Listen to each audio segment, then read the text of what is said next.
আমার কাছে অনেকেই জানতে চান যে মালয়েশিয়াতে সর্বনিম্ন কত বয়স হলে মালয়েশিয়া ওয়ার্ক পারমিট বা ভিসার জন্য অ্যাপ্লাই করা যায়। তো তাদের জন্য এই ভিডিওটা। মালয়েশিয়াতে সর্বনিম্ন বয়স হতে হবে আপনার 20 বছর। 20 থেকে 45 বছর বয়সের ভিতরে যে কোনো লোক মালয়েশিয়ায় কাজের জন্য ভিসার আবেদন করতে পারেন।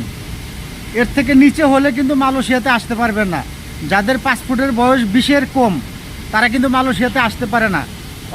অনেক দালালি বলে যে 16 বছর 17 বছর হলেই মালয়েশিয়ায় যাওয়া যায়, মালয়েশিয়াতে নাকি কম বয়সেই আসা যায়।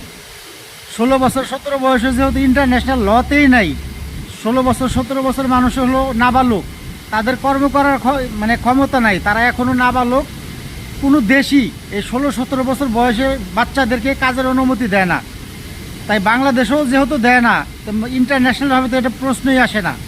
তো যারা জানতে চাইছিলেন বিষয়টা ক্লিয়ার হয়ে গেলেন অবশ্যই যে 20 বছরের আগে মালয়েশিয়ার জন্য অ্যাপ্লাই করলে আপনি মালয়েশিয়া আসতে পারবেন না।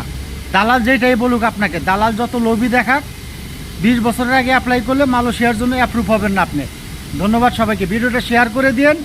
যারা এই বিষয়গুলো জানতে চায় তারা যাতে জানতে পারে।